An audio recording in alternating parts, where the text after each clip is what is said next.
All right, thank you. Thank you, everybody, for coming today. I think the rain has scared off some people, so New Mexicans and rain. Well, welcome to Community Engagement Week. I'm Tim Castillo. I'm actually the Director of Community Engagement Initiatives at UNM. And when I came into this role, one of the things that we thought was very important is really trying to draw out the idea about what community engagement is to the institution, and really kind of to understand the faculty that are involved and that are doing this great work with not a lot of recognition. And so we're really trying to shine some light on what's being done. And with that, really having conversations about how to move it forward. So I invited all the deans here today. Thank you so much for being here today. And just really thinking about the future about community engagement. One of the things that I think is very important with community engagement is really advancing New Mexico.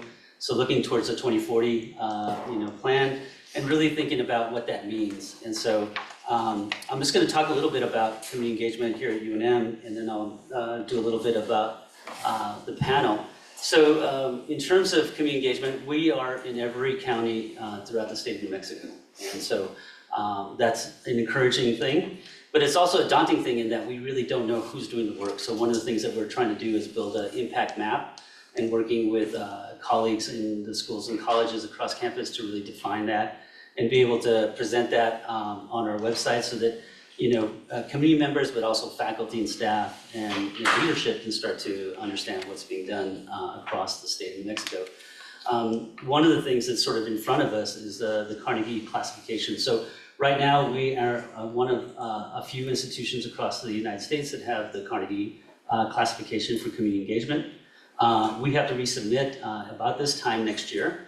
And so, it's a report basically talking about, what we do as an institution around community engagement. So we are really trying to sort of find out what that looks like. And again, like I said, we're one of the few higher ed institutions. There's 357 that have this classification. There's very few R1s, and there are very few R1s with Hispanic serving institution categorization. So that separates us in a way that I think is very unique. So anyway, we're really trying to leverage that for the future and really think about what that means here at UNM. That'll be a question that'll come up a little bit later. I also do have an advisory board, and I want to talk about them because they've been very helpful in terms of framing a lot of the work that we're doing concurrently. They're comprised of faculty from all over campus. We intend to grow this, but in a year, this is the group that's been really leading this. And so a wonderful group of people. Some of them will be in and out today. And then just really, one of the things that was really important to us was really to find a place to start to, store this information, really creating a repository for the future. So now we have a website, engagement.unm.edu, with the intention of really kind of, featuring our faculty and staff that are doing this work, but also really becoming a repository for information for the future. So if you haven't been to our website, please go take a look at it. All the information about what we're doing this week, the Community Engagement Week, we've partnered up with the Center for Teaching and Learning, and they'll be doing their event on Wednesday and Thursday, in person on Wednesday, Thursday in Zoom, virtually. And then Friday, the Center for Community Engagement Center is going to do a full day in symposium that is looking at student learning and bringing in different speakers to talk about that, and community members that really represent those diverse communities that we're in. So with that, I'm going to turn it over to my colleagues here, the deans, and just have them introduce themselves really briefly, and then we'll do a panel of questions and open it up to the audience, and we'll just go ahead and get started. So we'll go from there. Yes. I am Kristopher. I'm a faculty member in the College of Education and Human Sciences. I've been here since 2010, serving in the dean role since November of 22. I'm Jennifer Malat. I'm the Dean of the College of Arts and Sciences, and I've been here since August. I'm Maria Lane, Interim Dean of Graduate Studies and also faculty in Geography and Environmental Studies. I've been at UNM since 2006. I've been in this role since August. I'm Donna Riley. I'm Dean of Engineering. I'm also a professor in Civil Construction and Environmental Engineering. And this is my 1-year work anniversary. Oh, I congratulations. started on April Fool's Day. Well, thank you again for really being part of this panel. And it's great that we've got this new leadership. So I think it's a great opportunity to really start to talk about community engagement and what that means within your school and college. So I'm going to kind of start there. Like, what the first question is really about, what does community engagement look like for you in your particular school or college? So we'll start with Donna. Why don't we go this way and just kind of work backwards? Sure. So I'm going to start with civil engineering, partly because it's my home base and I tend to know a little bit more about what's going on there, but also I think civil engineers have long been the more community engaged engineers because we were defined as civil engineers as opposed to military engineers. So there's always a public focus to that work. Jose Cerrato collaborates with folks on North Campus on a project funded, it's a Superfund Metals Center that's funded by the NIEHS to work with uranium affected communities. And that work has been going on, I understand, for some decades here at UNM. And engineering's involvement involves really some environmental monitoring and those kinds of things, working with both Navajo Nation and Laguna Pueblo in that work. There's a new faculty member, Anjali Mulchandani, who's just started a project on air quality monitoring. And if you follow the local news, you know that is a really publicly fraught topic. And she's been working with folks around Valle de Oro National Wildlife Refuge, the communities around there, who are subject to a lot of environmental bads. And so they're looking at monitoring their own air quality and publishing the data for the community's knowledge and use. And then also in civil, we have the Southwest Environmental Finance Center, which again has been around for decades and has been working with communities on management of local water resources. And they work really across the whole state and in the 6 states that EPA Region 6 represents, so includes Louisiana, Texas, and so on. And then outside of civil, I think about Christina Salas's work. So Christina Salas is a mechanical engineer who's appointed in orthopedics on North Campus, who works with us in various ways and in our biomedical engineering program. And during the pandemic, she took it upon herself to start 3D printing masks and getting masks out there using facilities at our Cosmiac research facility out by the airport, which is sort of an electrical computer engineering facility. And then also I would hold up Melanie Moses in computer science, who does work on algorithmic justice with a lot of local implications, and she's also an AI expert. So she's been consulting a lot locally and regionally about how we might implement AI. So that's sort of a very fast rolling overview of some of the things. It's not all the things. All right. So since I'm in graduate studies, which interacts with all of the schools and colleges, I'm not going to do an inventory, but I will comment that some of the colleges, the deans who aren't represented here, do have really amazing community engagement initiatives, including Dr. Castillo's own School of Architecture and Planning, which has a long history and dedicated units that work with community quite extensively. The School of Law works on some environmental justice issues. I mean, all of our colleges, in many ways, as we're all finding out, are doing community engagement even when it's not coordinated. So I just wanted to call out some of the folks that aren't here. And of course, our health science colleges do an incredible amount of community engagement. But I will talk about one thing from my home department, Geography and Environmental Studies. I was our founding director of our R.H. Mallory Center for Community Geography, and I'll just talk briefly about that. I'm stealing your arts and sciences thunder. I wasn't going to talk about it. Oh, there you go. You're here to do it yourself. So this is a pretty small unit that we started. It's wholly within GES.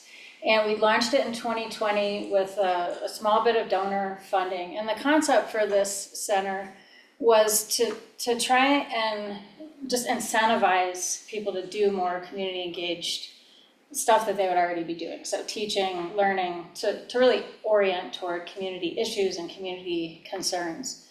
And so we do 3 things in the center. One is that we try and bring community engagement into the classroom. So we provide funding to incentivize faculty to just try community connections that maybe they wouldn't have in a class. the students have to do projects to learn the material. Can we connect those projects with community need? So the center does a lot of the matchmaking and logistical support to help make these things happen, and then also provides funding where needed to bring community engagement into the classroom. And one of our collaborators is sitting right here, Sergio Schwartz, who's going to be on a panel on Wednesday with us. And then the second thing we do is work directly with students. So we fund students as fellows, undergrads and grad students, and they work like 5 hours a week for a semester with us, and we can put them directly into project support. So the center has a lot of partnerships, and we know a lot of people, and we're aware of a lot of need. And then once we have these students come to us who really want to do community engagement, and they can't otherwise find it in their academic path, we take them on as fellows, and then we can assign them directly to projects. So they can work on a skill while they're also helping fulfill just some project need or whatever it is. And then the third thing we do is events, and we've taken a really intentional approach to events. When we bring someone to campus, a scholarly visitor, we always do like a multi-part event that always includes a public-facing component, or we do an open classroom as one of our favorite formats, where we'll invite people into the classroom, our visiting scholars into the classroom, and open the classroom to the whole campus and to our community partners and to the public. And those have just been some really incredible events. Any of you who were here last spring when we did the Indigenous Cartographies symposium, we had a big symposium we brought Indigenous cartography practitioners and scholars. We brought 5 of them as a group, and we did this big symposium that was really excellent and head-spinningly thought-provoking and really wonderful for everyone who attended. And we brought them into our critical cartography class where they engaged with students while we also had our partners there. So that's our 3 things that we do. We work with classrooms, we fund students, and do these events. All of it just trying to get people a little more oriented toward, you gotta be here, you gotta learn, you gotta teach, you gotta do the things you're already doing on your path, but how can we kind of shift perspective so that it's really intersecting with community need. All right. Well, I appreciate you talking about that in detail, because I won't talk in detail about any of the things in particular happening in the college, in part because the college is so big. So the College of Arts and Sciences has 23 departments in a school, 440 faculty, 370 staff. So there's a lot of things happening. But I thought what might be useful was to talk about the kinds of activities happening, and some of them are the kind that Maria just described.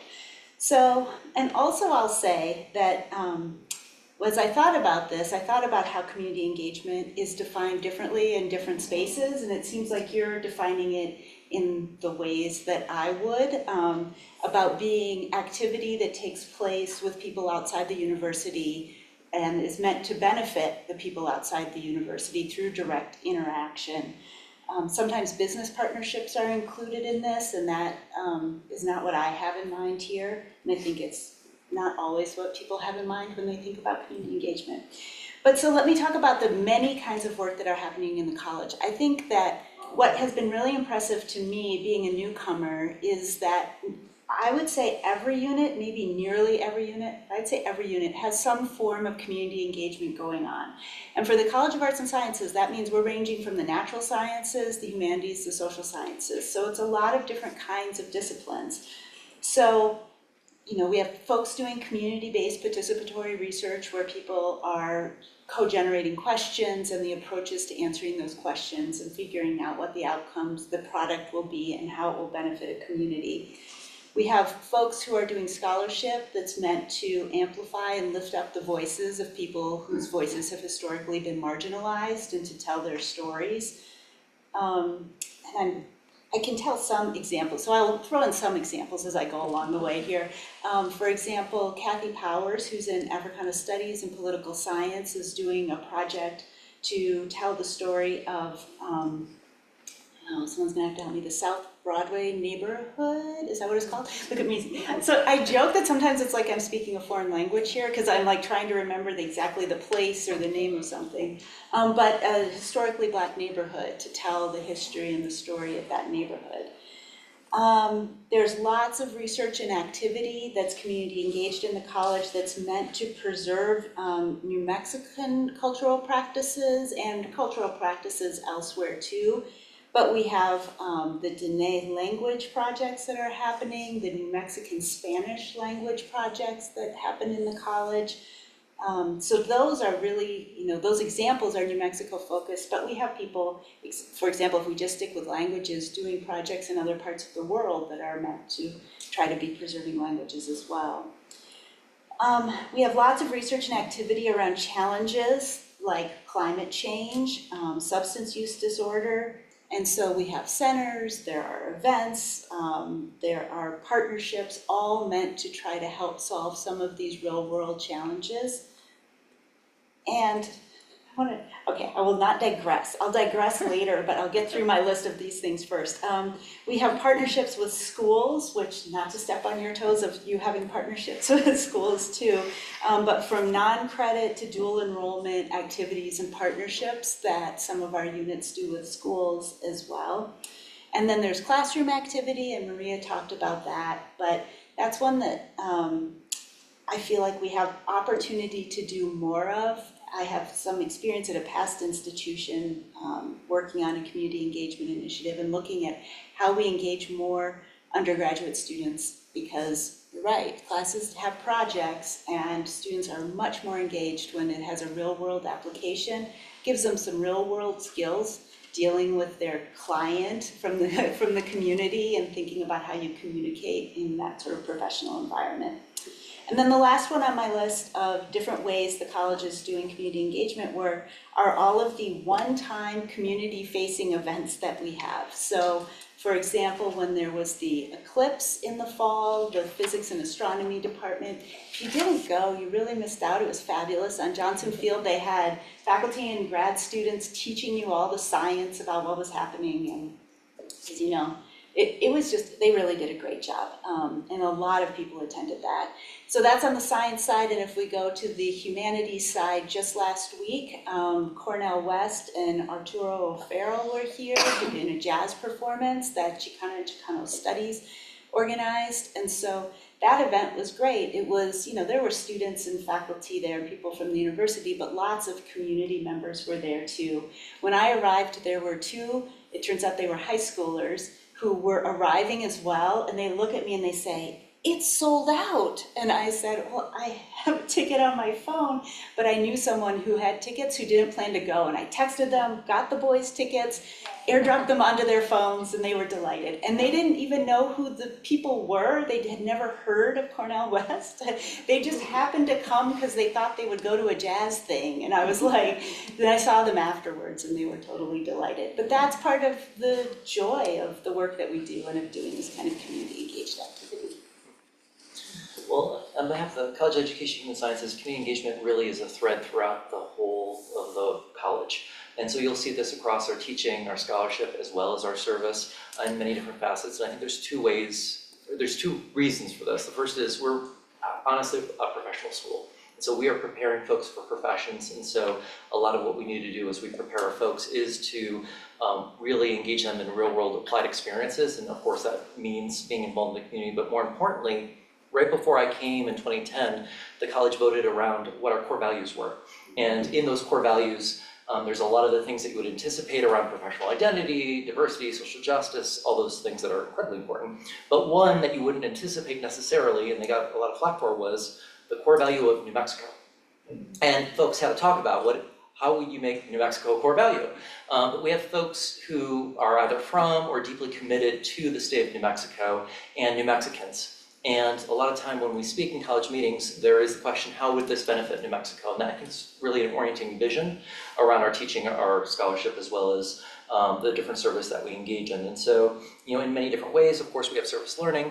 As we have folks enter professions, we want them in classrooms or clinical environments as early as possible to engage. And so a lot of times we'll have these different service learning projects to really both introduce them to the space, but then also the type of issues they might deal with. And so, of course, I have a nutrition dietetics program because we're human sciences, and anywhere from 20 to 25% of youth in New Mexico are food insecure at any point in time. And so there's a lot of work around food pantries. How do we address issues of food security? How do we promote the education of folks so they can benefit with the little resources they have to really support them as much as possible. Within our research, we have different programs really situated around the service of New Mexico. We have an institute, Comadre a Comadre, which is really based around our health education program. How do we support the most marginalized populations, Hispanic women, mainly English language learners, or without much English at all, to really support them in the healthcare environment so they could have resources around breast cancer. IAIE is our Institute for American Indian Education with relationships across the 23 sovereign native nations. And so we see it threaded through the research, through curricular development projects with those different sovereign nations, with some of the other ways that we think about how we best respond in our classroom environment to the Yazzie Martinez suit, which is, if you don't know, a suit that put us in constitutional crisis because the state guarantees equitable education for all students. And the state is not providing that for 70% of our students, Indigenous, English language learners, students with disabilities, as well as those living in poverty. And so a lot of that community-based work is really advisory to support us and better understand how do we situate ourselves in terms of our classroom, how do we support the state in terms of setting new statutes or standards relative to education, and then how we practically roll that out, whether it be in our classrooms, K-12 classrooms, and then advocacy or education towards state government in terms of moving some of that work forward. There's really a host of different ways, and so I don't want to list everything, but other examples that you might not situate because we're education and human sciences. Exercise science has had a long relationship with first responders, and so a lot of our folks are really interested in different forms of exercise, and they have a heat lab because we are in New Mexico and thinking about what is the impact on the body when you exercise in heat. Well, we had hot shots, right? People are training to become firefighters, which is really important for New Mexico. How do you acclimate their bodies to support them to take on that work? And so, those folks reached out to our department, and that then became a research project to support those folks that both provided a service to folks who are putting their life on the line to engage in this hotshot work, which is so important for us and other Western states, but then also a whole new line of research for our folks to really support the fields and moving forward. And so I think in many different ways you see being engaged with threaded across the college. As a counselor educator, I also want to raise, it's not quite community engagement because it happens on campus, but for 40 years we've had the Manzanita Counseling Training Clinic, where we've provided pro bono mental health services that our students, masters and doctorate students provide for the community. And with mental health being such a pronounced need in our state, I think that's another way that we're both supporting folks as we engage in the training process, but having practical outcomes around the mental health of our community, especially near university, which is quite pronounced. Thank you very much. Well, this morning we had a panel of faculty, diverse faculty and different ranks, and some of the things that came out was some of the challenges of being an R1 and looking at community engagement and really looking at time, that they don't match up. There's a lot of challenges with the way the community works and how we work. The first question really is about how do we build a better community engagement sort of ecosystem for the future.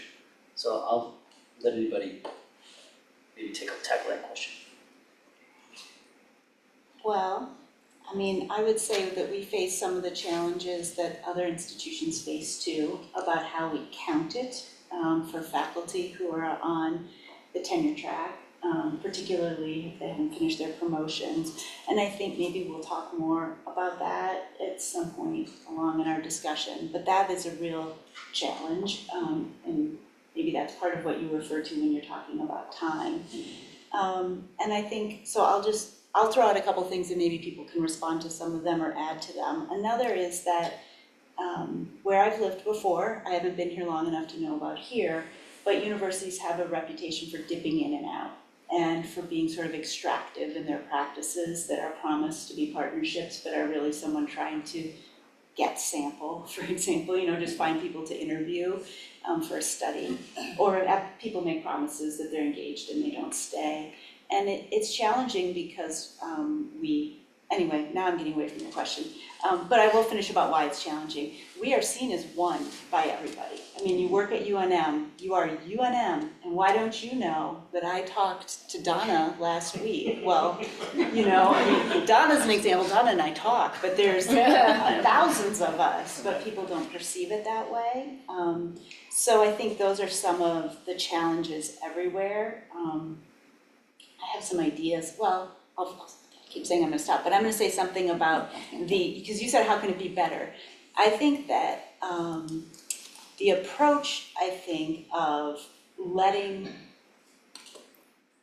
I think universities struggle, and I don't perceive this is happening here, but they struggle when they imagine a top-down approach to community engagement, because really it needs to come from the relationships that have already been built with communities that come from faculty's relationships.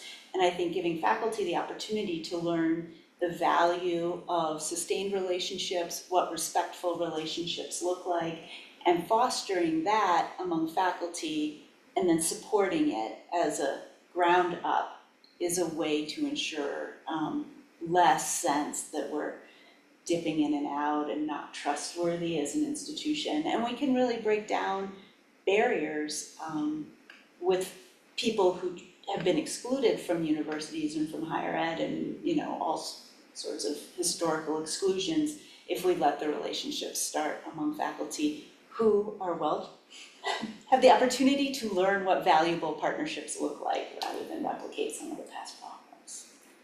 So that's my first ideas. I mean, I'll say that I think your office, Tim, is in a position to provide support that can make people a little more secure in, spending that time and spending that work. And yes, we have to figure out how we value it and how we set up incentive structures. But I think just having, your office exist is one thing, and then we have a lot of small units all over campus that do the work, like my little center. One specific problem that we've been able to solve is this problem of the mismatched timeline. You've got all these students who can do all this learning that contributes to a project, but the semester ends and they're gone, right? And the project needs to be wrapped up in a responsible way. So that's one of the reasons, and it sounds like you talked about this morning, that's one of the reasons that faculty are hesitant to get involved, because how are they going to come through on the commitments? First of all, you don't know if your students are going to do good enough work, and then secondly, you don't know how you're going to manage the timeline. And with our little center, we're able to hire someone in the summer to finish the commitment. The students did this great work on the story map, they got everything started, but no, it was not publishable quality at the end because exams, they ran out of time, they got their grades, it's over.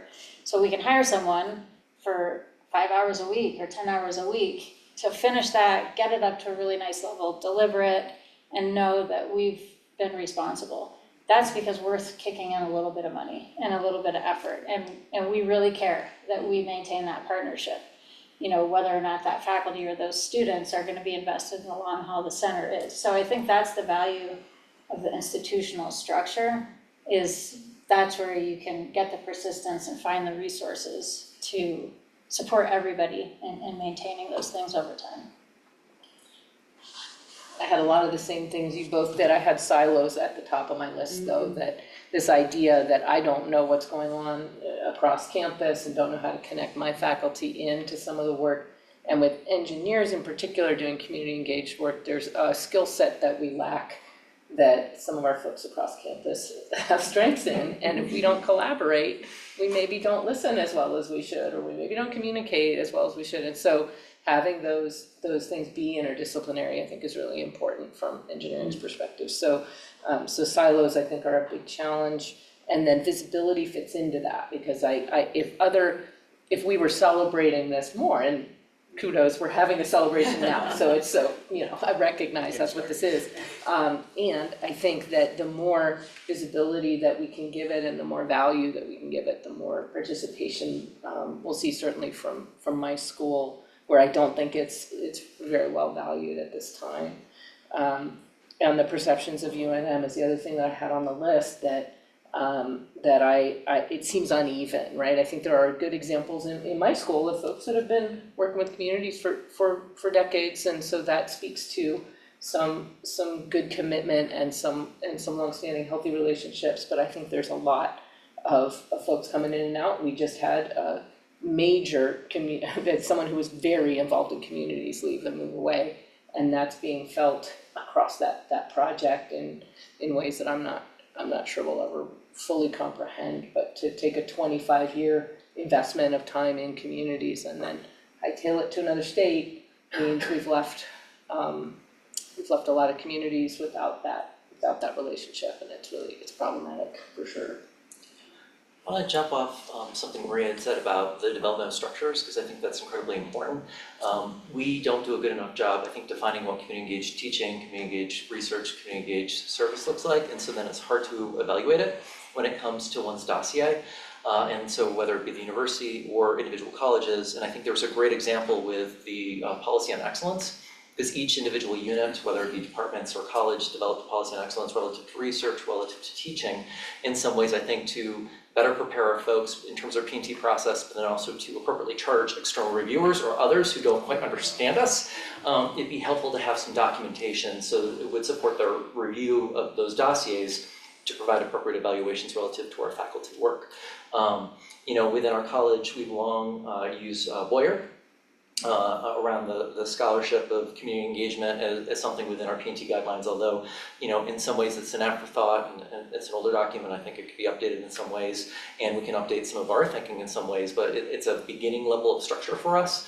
And when I say define community engaged teaching, scholarship, and service, I don't want us to think necessarily in silos, but how we evaluate in those different areas. Part of our policy on excellence with our college, which is a college-wide policy, is actually extra points or extra around integration. We really do want teaching and scholarship and service to be integrated. And so if we can define it across those different areas and then see how it bridges, in many ways it highlights, augments one's dossier when they move forward. But another piece around evaluation is it's also really hard with some of the communities that we work with, because I had mentioned we have a number of folks working with our 23 sovereign native nations. Well, there is tribal sovereignty. You can engage in a curricular process. That curricular process, that curricular development might reflect cultural values that folks outside those communities aren't able to share. And so then our faculty can't share that curriculum. But there is a curriculum they developed which is part of their scholarship. So that becomes problematic around how can we recognize or evaluate something that we can't see?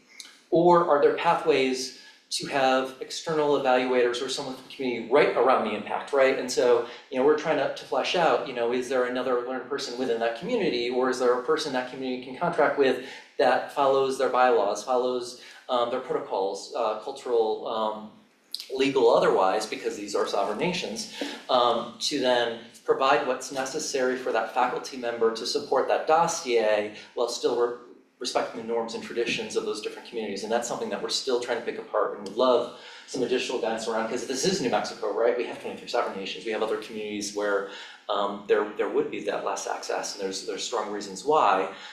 It's still important work. We just need to know how to recognize it. Engineers do this in relation to defense classified work, so we should.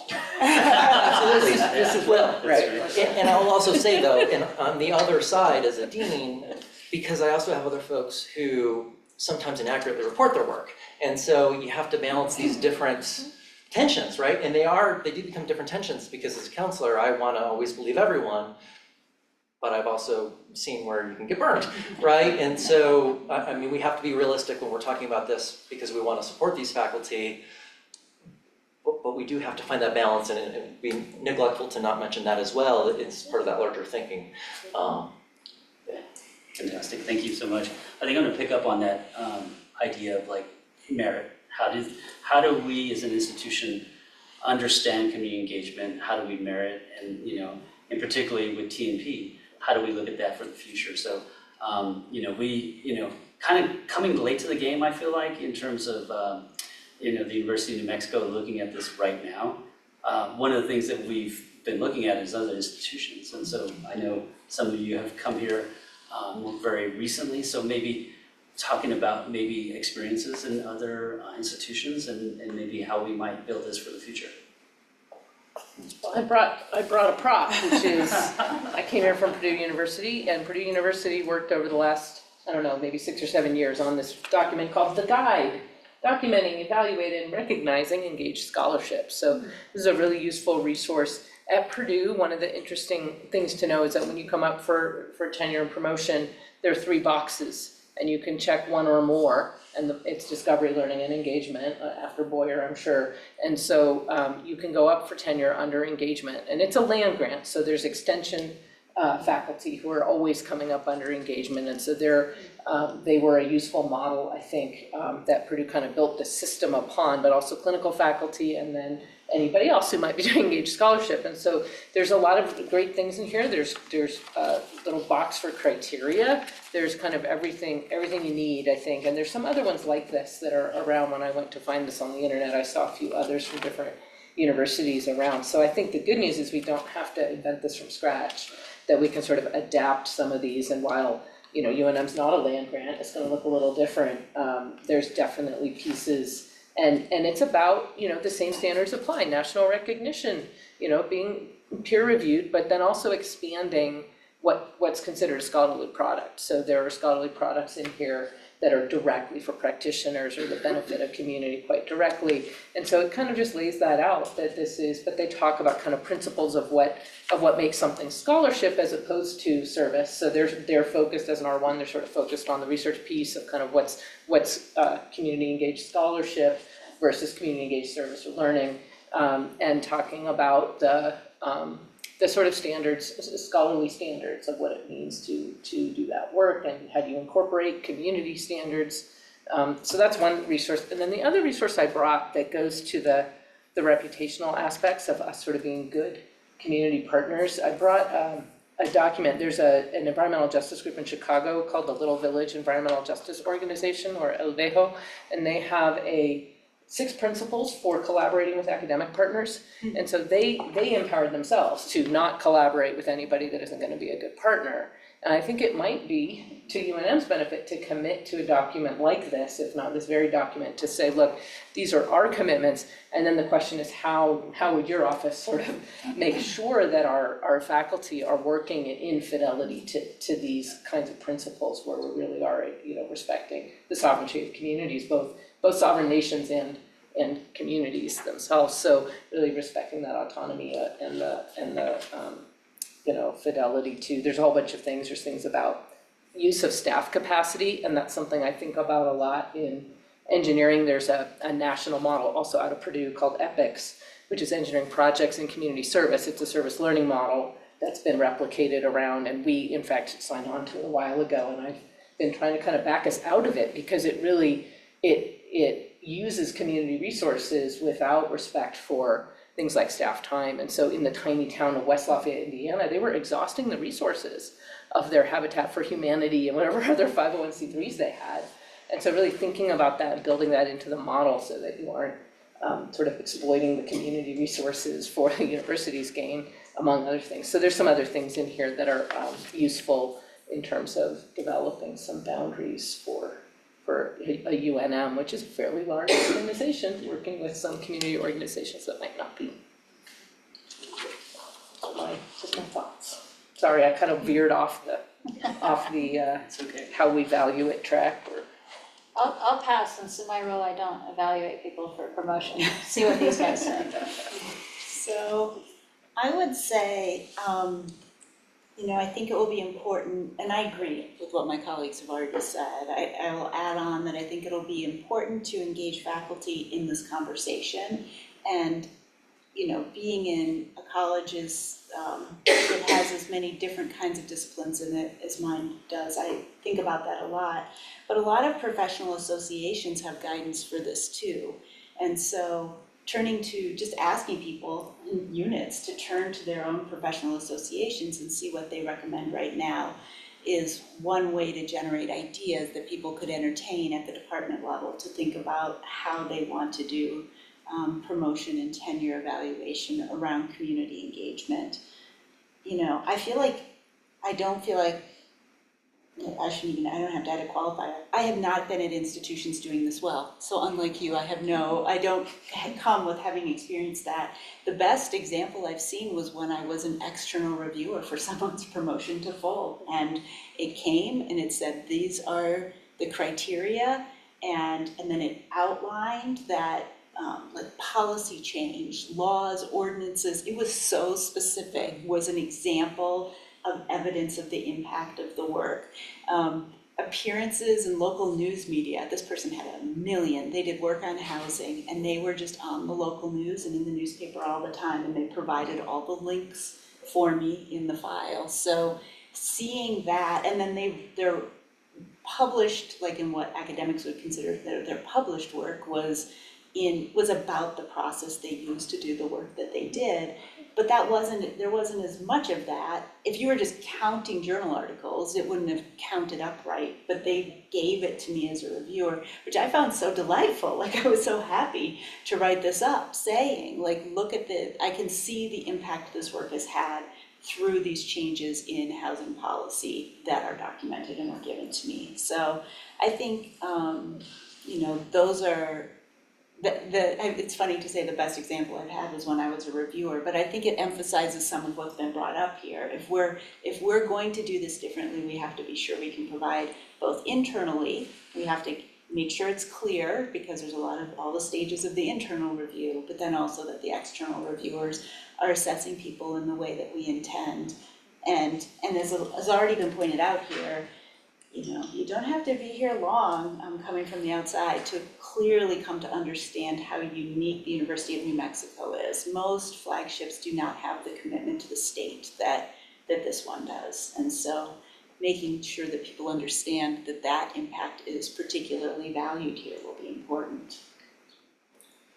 So I agree with my colleagues. There's probably 2 other things that I would mention. One is visibility, and my college has not done a great job celebrating most of what we do. And so, we've just hired someone, so right behind Dean Conrad is my new communications and marketing manager, Erin Radcliffe. And so, that is a commitment that we have around raising the visibility of our college, and I think using her position and then using other associated positions across the university to really celebrate and have much more within the news media and across our different partners, celebrating the different work that's occurring. I think that could really show and demonstrate the impact that UNM has across these different communities, which UNM doesn't focus on as much, versus the traditional, say STEM-based, scholarly work, scholarly output grants that occur across the university, and I think that would be incredibly helpful to demonstrate, especially for my college, which is very engaged, but often gets criticized for not being engaged because we don't see what's happening in those different communities. The other piece I'm going to say is, how do we value it? Is we provide resources, because if you're going to teach and have service learning projects, you're going to need some funding. They're going to come to me, and I might not always have it, right? If you're going to engage in community-based research, you may need to provide support for the other participants in the communities to support that research because they may not have those resources available. And so, do we have funding available to support community-based work that folks can apply for? Because if you're service learning, you might need to take the college van or the university van somewhere, and you need gas and insurance and make sure we have the appropriately licensed drivers, right, which take resources. Same thing in terms of travels for community, or if you're setting something up, you need funding to set something up and then have it be sustainable over time. And so I think the resource conversation is an important conversation to have if we're really going to talk about valuing, because you show what you value when you put something behind it.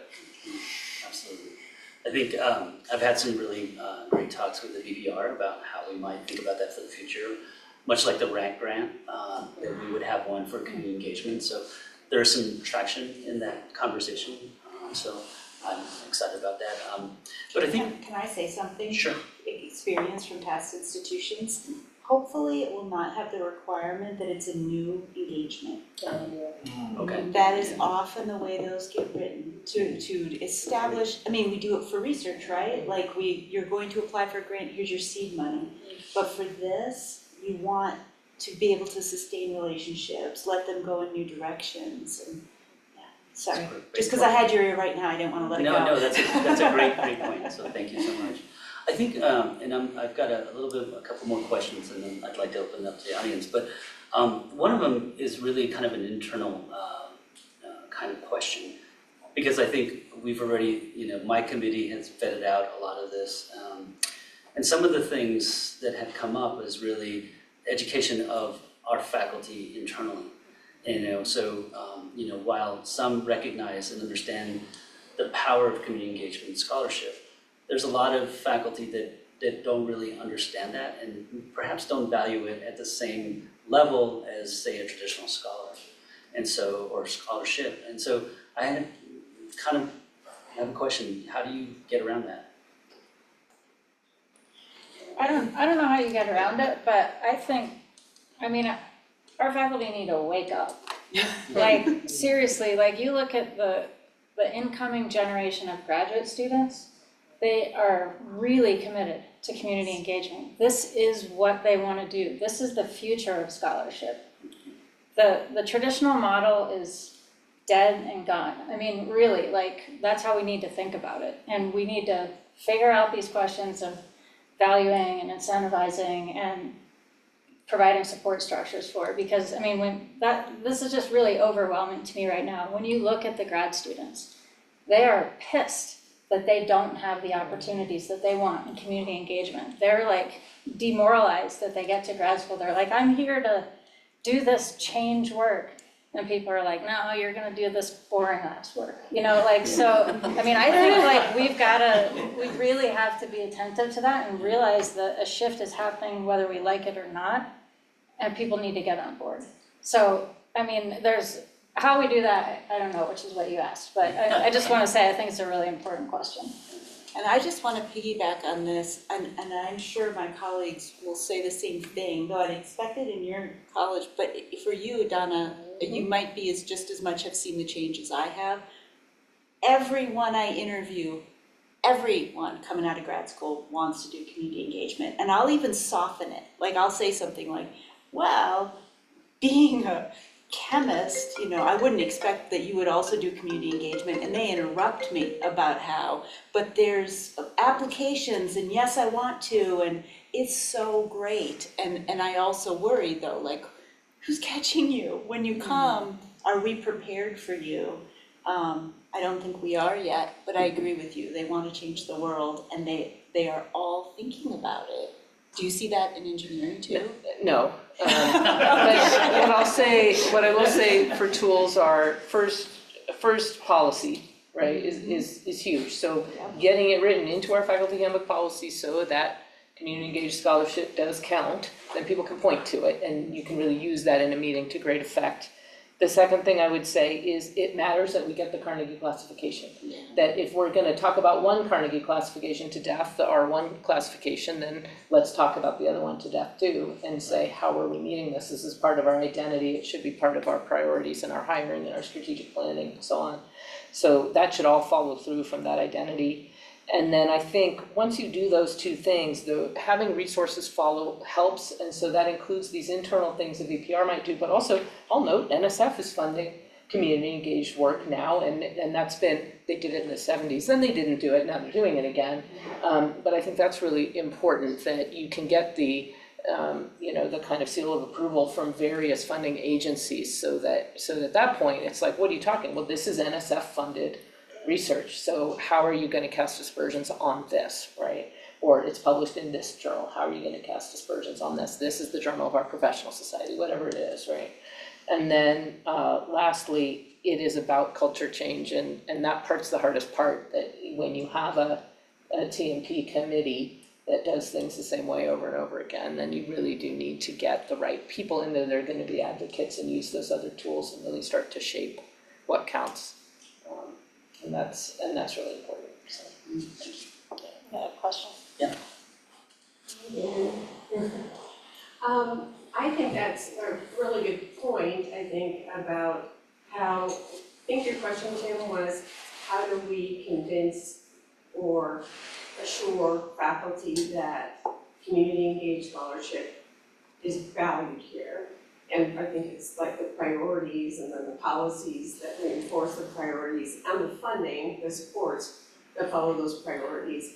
In another context, in a conference I was in just a few weeks ago, came up about how we can be very enthusiastic about community engagement, and you can do it really badly. Yeah. Like you can botch the relationship, you can botch the reputation of the department, of the university, of yourself.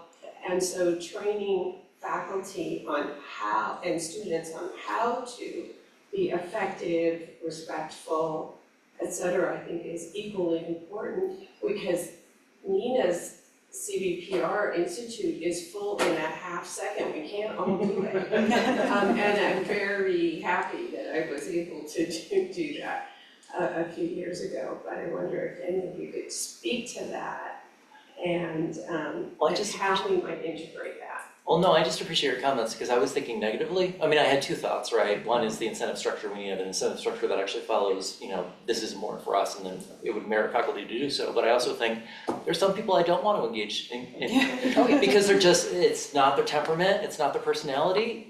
Please sit in your office. Like, that's absolutely fine. It actually harms the university, it harms the program in some ways. And so, I mean, I think we need to be realistic that this isn't made for everyone, and that's okay. And it's probably good we have some folks who don't. We want a culture shift. I think overall, my college is in that place. I have some folks who aren't in that place. And for some of those folks, I think they can jump on board with appropriate training and expertise. And there are other folks, I am happy where they're at. Right, I mean, I don't think anybody expects everybody to do it. Yeah, and Oh, go ahead, please. I just want to say one other thing too, that I don't want us to get, there are many kinds of change that I hope to see while I'm dean, and I don't need everyone to agree either. I mean, policy is key, right? And if it's a policy, then we enforce it from our seats, and then it is what it is. So, we have folks who don't, think teaching matters, and they just want to judge people on how many millions of dollars of research grants they've brought in, but teaching does matter, and we're going to write that up. And so that there are places where we don't need everybody to agree if we have strong policy.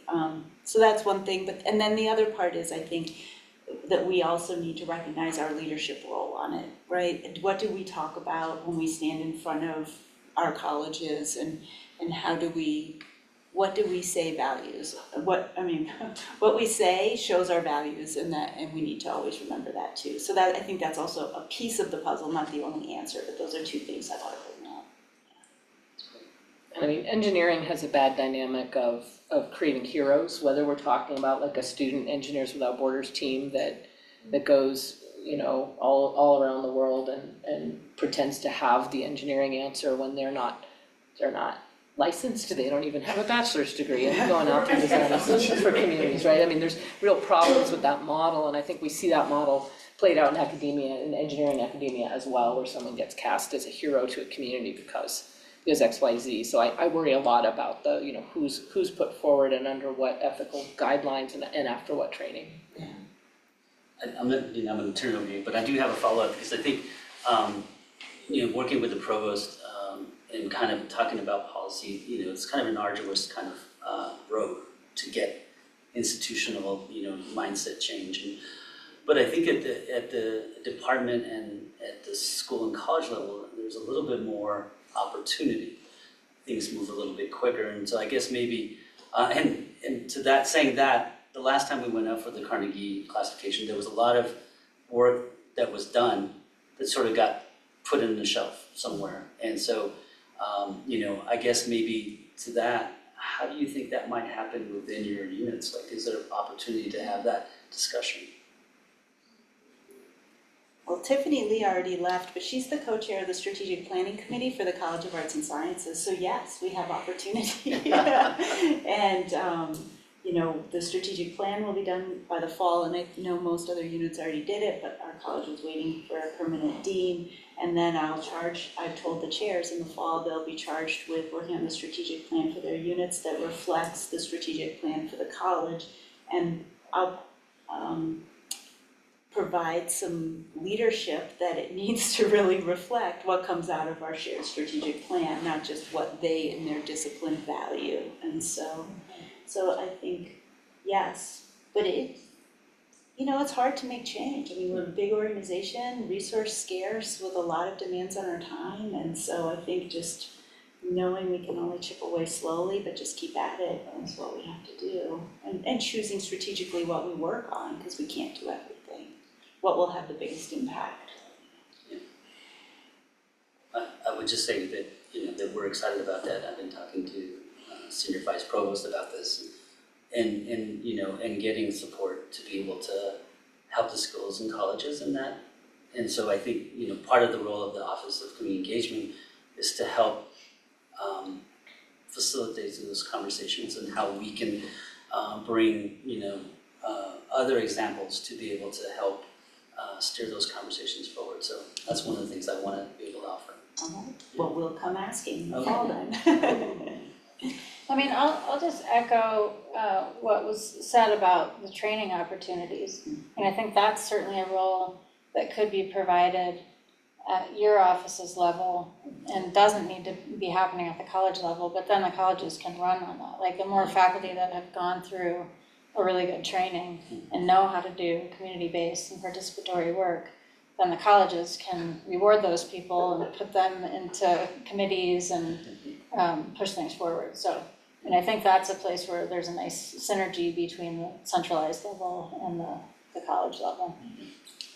Yeah, I think that's gonna be my biggest challenge, is sort of driving the folks in my school across campus because I really do think it's not a good idea for engineers to reinvent this for ourselves. I think that leads to not great outcomes. So in my experience, having seen this play out in various places, I think it makes sense for us to plug in wherever we can, and especially because I think a lot of the relationships that we would have are relationships that are also maintained and sustained in other colleges. Yeah. And especially with the stuff, to the extent that we do outreach into K-12, we're definitely needing to connect in, and maybe it's a cross-college relationship in that case where you all kind of are the keeper of those relationships. But I think that's something where we ought not to be.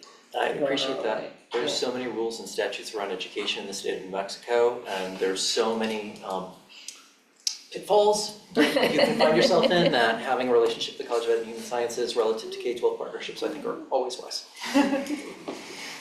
Yeah.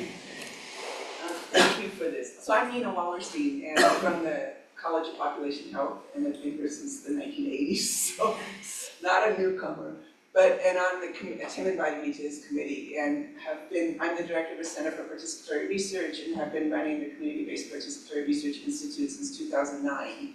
And we have faculty from all over campus who come, graduate students. It started as a graduate class, but it's faculty, and now it fills up within a month of being open. But I'm wondering about also our college, as a newer college, has developed community engaged scholarship guidelines ourselves. And there are colleges on campus who also have community engaged scholarship T&P guidelines. And so we should draw from ourselves in addition to other places. And also there are Community Campus Partnerships for Health has been gathering T&P guidelines for a long time that are practice-based CDPR, community engaged research guidelines.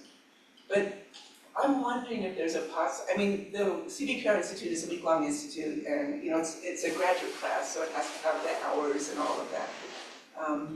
But I'm wondering about the possibility of kind of doing a shortened opportunity version across campus, maybe even a day, that would be valuable for faculty and to just increase our one university view, because we get siloed too over on health sciences, and how we bridge. A lot of us do cross-campus faculty, cross-team bridging all the time, but still health sciences is, Lomas is still a big divide, unfortunately.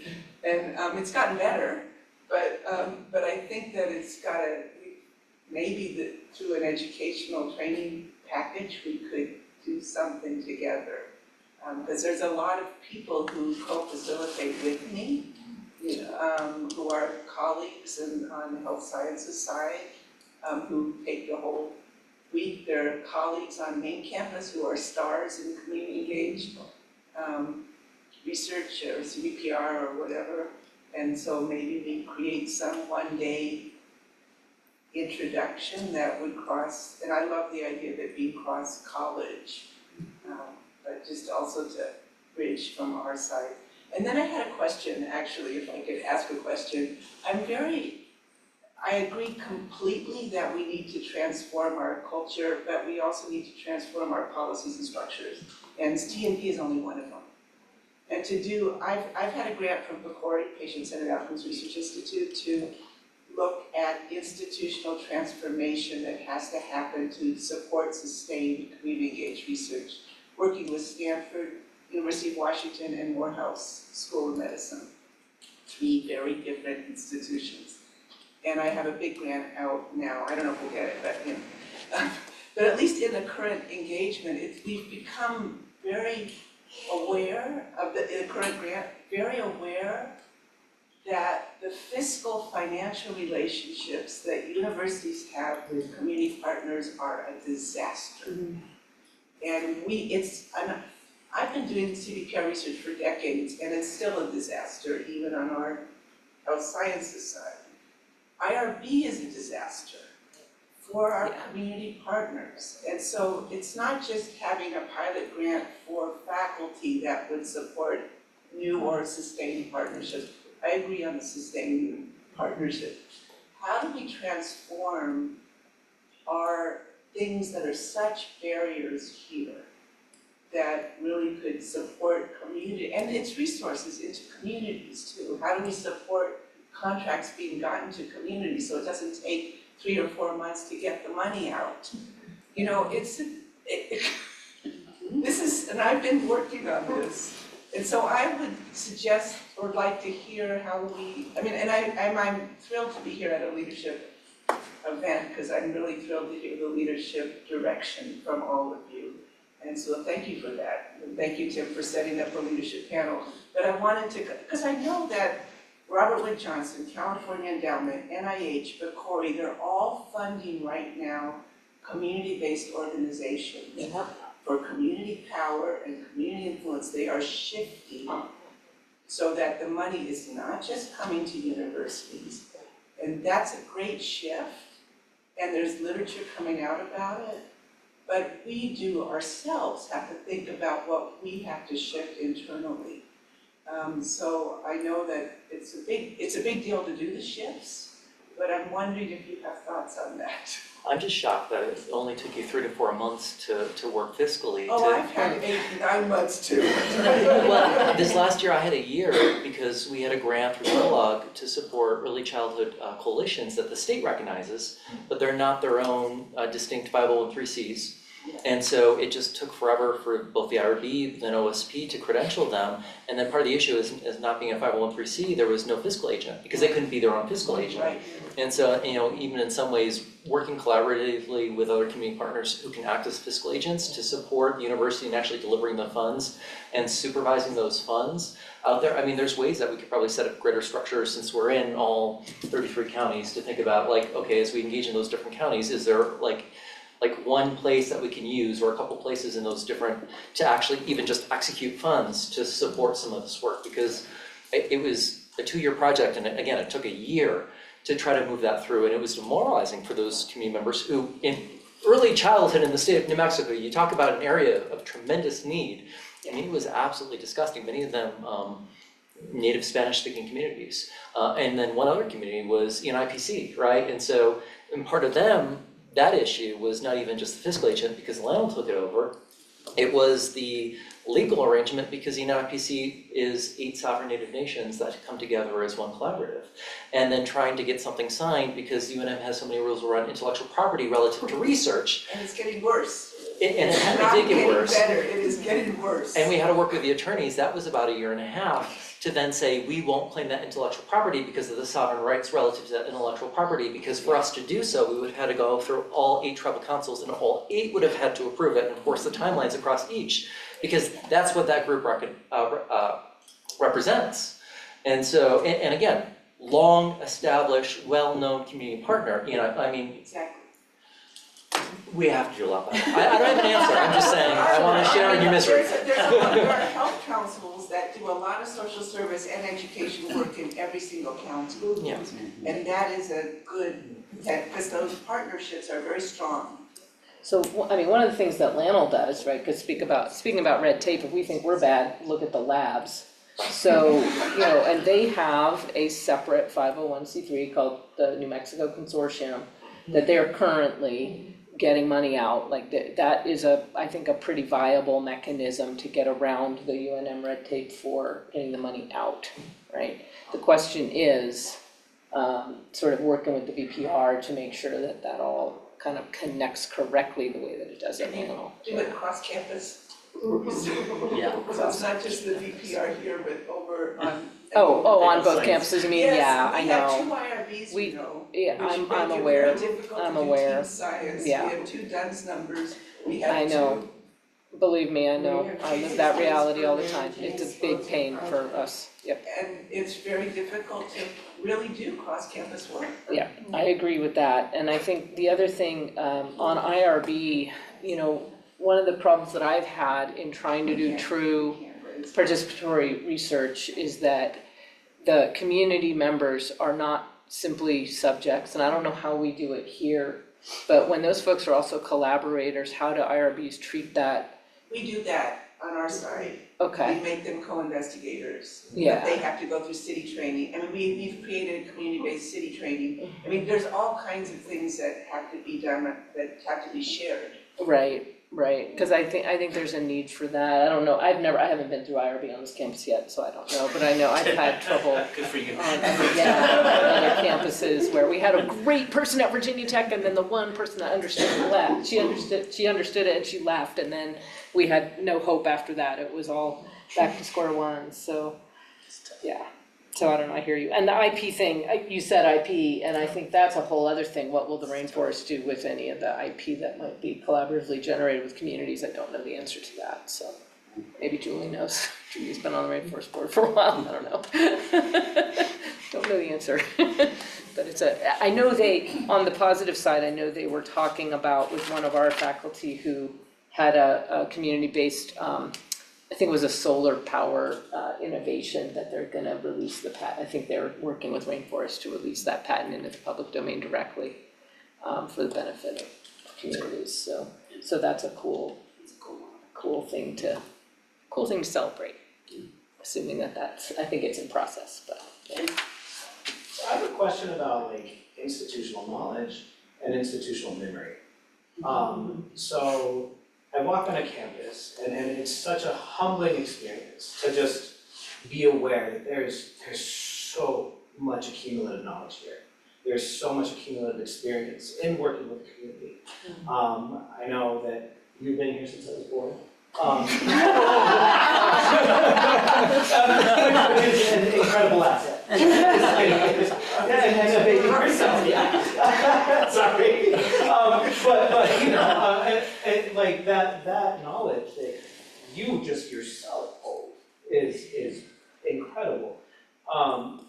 And I'm wondering, like, because we can get so caught up in data and all the academic ways of speaking that perhaps we forget how to tell our own stories, right?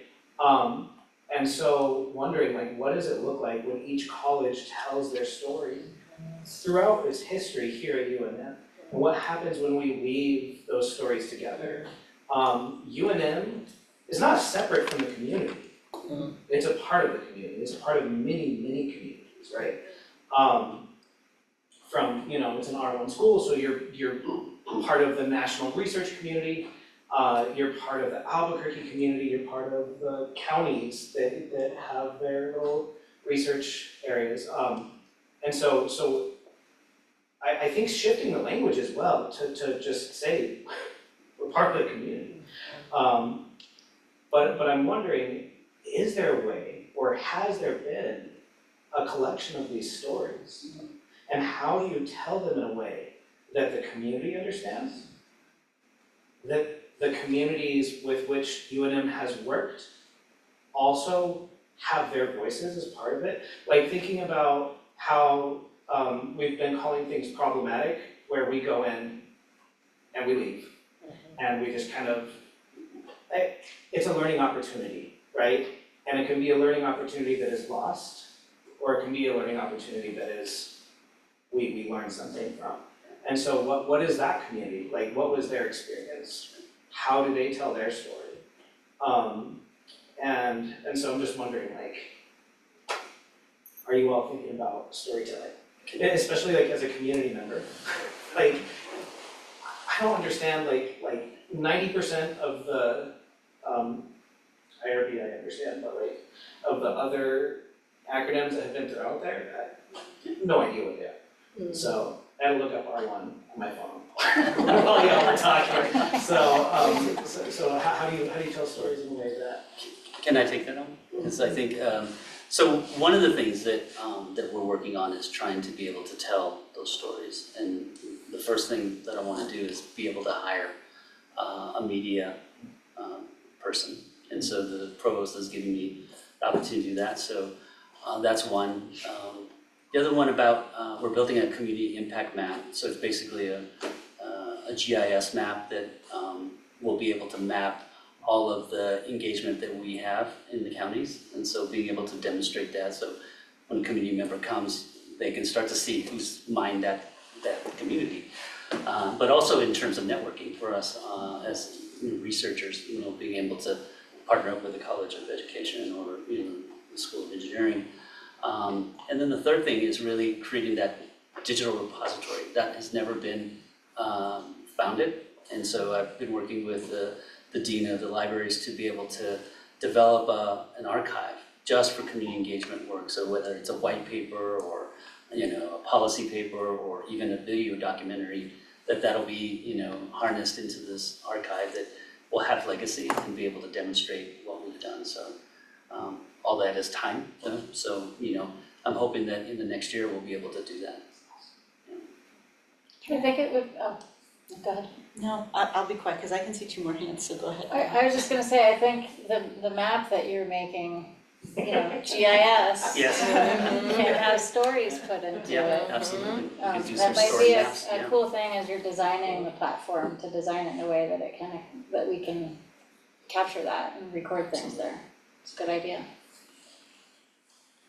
Somebody else had to go. Yeah, well, Renia and then I'll. This is, I don't know, a question or possibly a comment about how we are recognizing the contributions that this work is making as, thinking of our faculty contributions for tenure and promotion, and but also about sort of marketing and how it becomes claiming.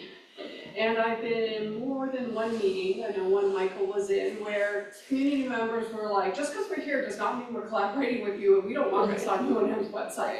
I mean, before it's like that, because they're just waiting for the next story to come out that says, we in partnership with this organization, and really feel the sense, so that real sense on how do we ensure that we're telling stories that are furthering the work that people want done, like our community collaborators want done, and not stories about UNM. So that's one question, but it made me think, actually, the earlier comment about evaluating or how we start recognizing the different forms of dissemination and contribution is about incentivizing really high-quality, collaborative, sustained work, rather than I'm the one who talks to the media a lot.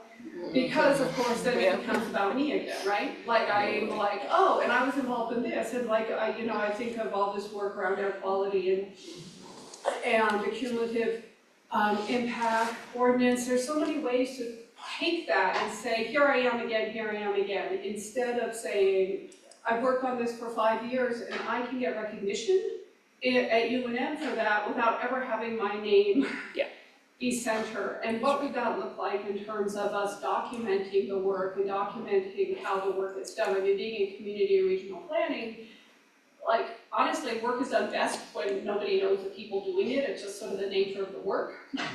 And when things are going well, it's like not spoken of. And I would like that kind of work to also get recognition, not individuals feeling like they have to be in the lead somehow. I don't have an answer to that, but I really would love to think about what would that look like in our guidelines? If people really felt like they could do the work really well, without having to sort of claim each step, but still expect high quality work. I mean, like, you know, like that piece of it, and somehow that was just a real struggle as I was hearing everything, so sorry, I didn't even get to a question. Well, since you're responding to something mainly that I said, I want to say I agree with you. I think that's a really good point, and I feel like it comes to the challenge Chris brought up that sadly, when you sit in these seats for a while, you see people making claims that are not true.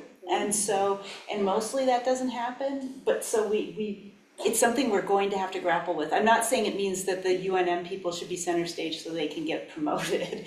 But this is something I think when I said we need to engage the faculty in figuring out what this looks like, and it's true there's lots of models and we should draw on them and they should be specific to the fields people are in, and so they make sense. I agree with you, about that, and I think, yes, I have stories to tell, in particular about housing and media and change, but I won't do that here. We can talk another time about that. But I think these are important questions that we have to figure out because it's challenging. I mean, we need to give people credit, and how do we know if they deserve it? We need to figure it out. And it makes me think about a mistake that a prior institution I worked at made, where the community engagement center was in the middle of campus in the basement of a building that didn't have a sign on it and nobody knew where it was, right? Right? Yeah, nowhere park, the whole thing, like absolutely the worst place on campus they could have put that center, right?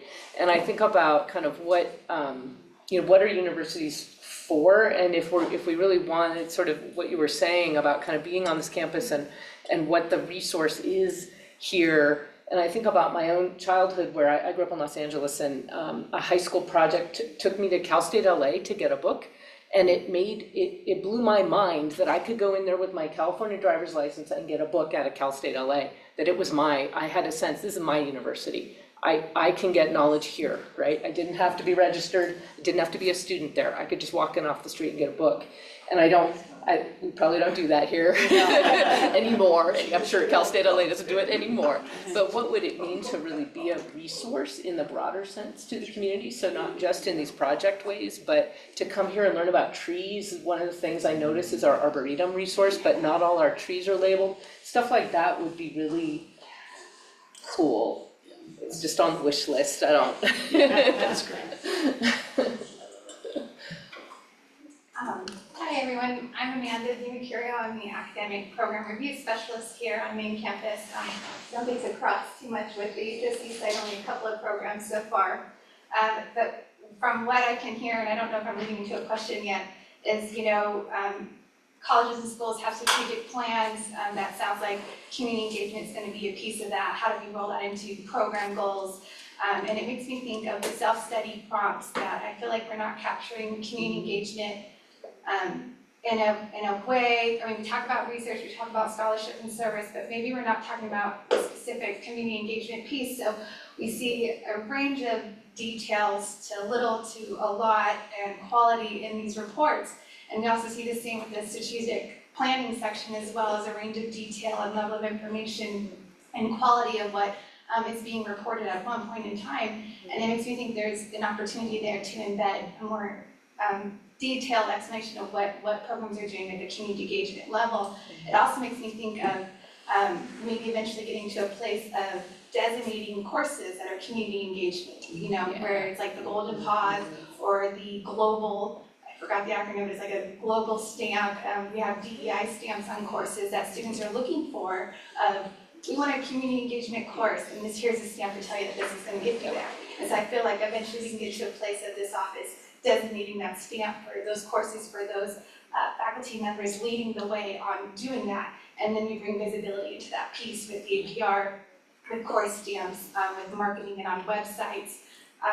So I don't know, I guess in my mind, do you guys have any thoughts on maybe connecting with me later on how we can improve this in the self-study prompts? Because I don't think we're capturing. That's what I say, yes. How do we do Yes. that better so we can improve the prompts? So, It's a great idea, and in terms of like putting courses together, I mean, I think a grad certificate in community engagement would be fire right now. I mean, everybody would take it. I just have to say, we have the first CVPR in action science PhD in the country. Oh, Yeah, it's in our health, well, it's CVPR in action science. It's within our health equity sciences PhD. It's a concentration. We had 25 people apply this year. wow. Wow. Students are looking for that, for sure. And as far as undergrad course tags, I've been at an institution at Cincinnati, they did that, and it is very popular. Students do look for it. Helps you get your Carnegie community classification. In fact, I think we do have that. Oh, do we? Yeah, and it was housed in honors, and so I've got I think it was a minor, But but I I'm not don't think talking it's- about a degree, I'm talking it's about just tagging, just like tag, saying yeah. this sociology Yeah, class, there this, was, yeah. yeah. has community engagement projects for students, and you know, for those who are already doing it, right? Right. I don't invent Yeah, new right, courses, right. and just, we know faculty are doing it, Yeah. so. Exactly. So with this in theory, right? I know Dr. Lane was mentioning earlier, a challenge that you've learned recently of like, students engage with community for a semester. It's very ephemeral, right? And how do you, is there a way to have an ongoing Yes, project where students adopt the next stage of the project as they go on? you can have partnered classes where they catch it in the next semester, and it goes on and on, yeah, yeah. We've got about 5 minutes, and I'll get one last question, because I think one of the things that's missing today is the community, and and I guess that to me is really just part of the way that, that we have engaged a lot of our discussions, and I don't know, how do we get better communication to community, and maybe what does that look like for the future? Do you guys have some thoughts or some examples from that? I do. Yeah. I have an idea that I wish I had, because I met somebody who's super engaged in in one of the areas that my school is in, and he has no academic credentials, but is an incredibly accomplished practitioner. And I have no mechanism to affiliate him to UNM because of the emphasis on degrees. And so I would love to have a status that I can use to give folks the same types of, perks that you get with being an adjunct or a letter of academic title or whatever.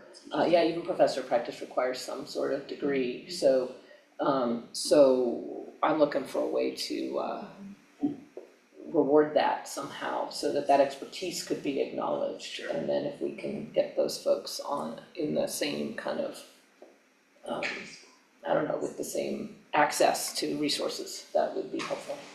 There should be a way, because if an expert of the topic can be a part of the committee on a PhD, I guess there should be a way to incorporate that. I don't think I could get somebody without a PhD Yeah. on a committee. I'd be shocked. that There's I that could- clause. Julie knows the Julie answer. knows. And we had somebody serve as a writer in residence because they used to work for the journal, and we just gave them the title of writer as residence. So there is some precedence to do something along those lines. It did give him the library access that he wanted. And when I was at my last institution, I had journalism in my portfolio, and we had someone who had won a Pulitzer but only had a bachelor's degree who was on our faculty, and I just had to write a letter saying, look, clearly he's, you know what I mean? I was at an institution that made Kurt Vonnegut put together a CV, someone couldn't have just written his books on a piece of paper. But it's that kind of thing where I'm not sure what the hurdles would be, but it's something, it's an active issue for me, so maybe we can talk after, but yeah. I have a totally different direction idea. When I was at the University of Cincinnati, I co-founded and was the first director of a community engagement initiative. If I could have had your job, I never would have left. I loved doing that work. And we had an annual symposium, and so, like this, although it wasn't a week, we only had a day, but it was community and university facing at the same time. So people brought their community partners to it. The panels had community people and academics together, and we had lots of talking time. So people would come hoping to find partnerships on both sides, and so much of it was meant to teach the faculty and grad students how to have ethical relationships with the communities. And the absolute best speakers of all were the students. So you could, faculty were boring, the grad students and undergrads were not. They would be on fire with excitement when they talked about the project that they did, and then the people they did it with were there too. Lunch, free food, everything was free, and we would invite somebody really high profile to bring people together. So, it was great. Can I again make a plea that because our health sciences has done for 2 years now a health equity summit with a really half community involvement. And so if we could take that idea and make it university-wide with health sciences together, because the community partners come. Yeah. And they come also if there's resources to help support them to come from around the state. And that means travel resources. And that the first Health Equity Summit, Lisa Kakari-Stone put in her own money from the Tree Center to bring community partners from around the state. So it was, that's another resource issue of community partnership. We should Generous talk. stipends for everyone. We gotta do something in the fall, so maybe. Oh, in the fall? Okay, Yeah. we'll do something fall, but I'd love to really support, this cross. I also want to say that on Wednesday and Thursday, the teaching conference does have a lot of community partners involved in the sessions. And the Friday community engagement symposium is going to be almost entirely community partners. So please spread the word about all these amazing events that Tim has put together. This is really incredible. Thank you. Well, I want to thank our panelists, so thank you so much. Hopefully you guys will be back tomorrow. We have 2 sessions tomorrow. No, I'm not doing one. Yes.